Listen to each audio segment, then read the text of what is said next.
Good news in short supply when it comes to Chelsea. Graham Potter on the phone-in last night on talkSPORT, the game day phone-in with Gabby O'Bonahor and Jamie O'Hara, was getting a lot of stick, not just from Chelsea fans, but from those guys as well. I think Gabby at one stage said he needs to be sacked now. I spoke to him after the game. I asked him if the owners still had faith, if they were still going to be patient. He said, I think so. And he then made excuses, really, for losing at home to the bottom team in the Premier League. He talked about coming off the back of a European game in the Champions League against Dortmund in midweek. He talked about the fact he made half a dozen changes. The big problem I think that Graham Potter has got is that he isn't conducting himself as a manager of a juggernaut in the Premier League. He still speaks as if he's in charge of Brighton, where the fans expect to lose. That's not the case at Chelsea, is it? This is a fan base who've been used to winning European Cups, used to winning Premier League trophies, used to at least finishing in the top four. There were fans next to the press box yesterday shouting, Graham Potter, get out of our club. Is his lack of personality or perceived lack of persona, is that his biggest problem? Does he PR himself as a Chelsea manager should? Compare him to a Jose Mourinho or an Antonio Conte. So they're two of the elites first, and I think it's such a hard one because I think that's been his strengths. His demeanour, he's calm. He doesn't really lose it. I do think, and we've said this, I do think it's going to take time for him to acclimatise himself. Do you get time? Maybe at big clubs like Chelsea. Do you know what? But the thing is, right? And I also, and this is just my opinion. 2 wins in 14. It's bad. No, don't get the game twisted. Like, his results is bad. And even coming off the back of, losing to Southampton, just where they are in the league. And then also what doesn't help is how much money they've spent, how much they've invested.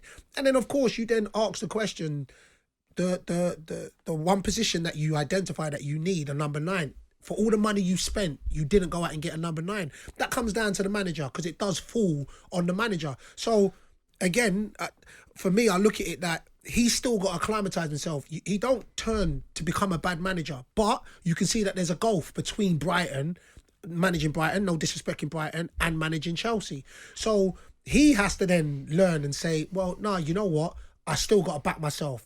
I've got to talk and I'm confident in what I'm doing and I've got to trust the process. And as long as the management the people above him trusting his process, then that's what it's got to be. But right now, there is no positives because it's just lose-lose and we're in a result business. And that's, for me, what I would have said right from the get-go, in the sense where, be it players or be it managers, when you go from a so-called not big six to a big six, you need time to acclimatise, and it's no difference with managers, and that's my take on the Chelsea. But you mentioned the lack of a number 9. They do have a number 9, Pierre-Emerick Aubameyang, not in the squad again yesterday. And I just think when you're not scoring goals, you're not picking up points, you're not winning games.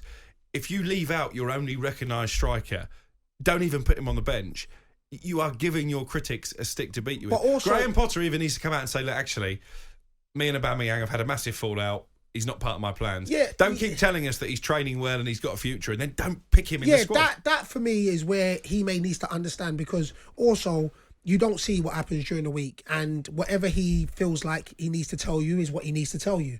But that's the thing. Don't say that he's training well and then don't give, because you're just going to be led to speculation, and then people are going to write their own stories. So actually just say, well, you know what?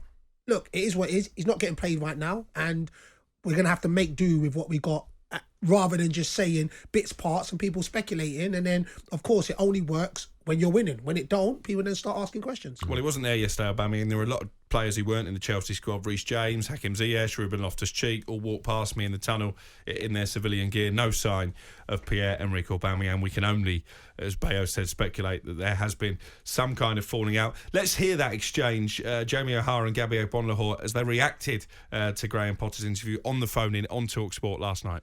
Is he winding me up, talking about I felt it is what it then. is, and we've had to make a few changes? Is it Chelsea Football Club? Have you seen their lineup today? It was Jamie, an unreal team. He should be sacked for that post-match interview. We've had to make some changes to the Champions League, so I had to bring different players in against a settled side, an organised side. What are you talking about? You ain't got a manager. You ain't got a manager. You're playing against like a team that are in disarray, that can't get back-to-back wins together. And you're complaining that you've had to bring Mudryk off the bench on. You had to start Felix. Are you joking me? Their team has Peliqueta, Koulibaly, Chilwell, Kovacic, Enzo Fernandez, João Felix, Mason Mount, Fofana.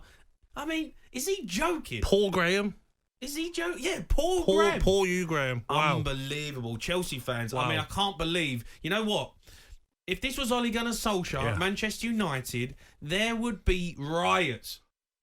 Sympathetic Jamie O'Hara and Gabby O'Bonnell to Graham Potter's plight. The Game Day phone in every Saturday evening from 5:30. The only place on national radio to get your calls in, reacting to all the day's football. They mentioned Ole Gunnar Solskjaer there.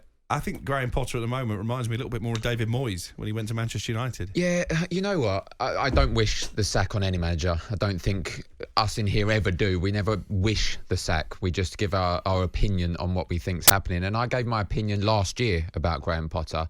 And I'll say it again. I think he's a good manager. I don't think he's an elite manager. And I got untold amount of stick because of my Crystal Palace connection. But I believe that. I think he's a Brighton manager. He's one of those teams where it's a mid-table, it's a Brighton manager. However, me saying that, I do believe he needs time.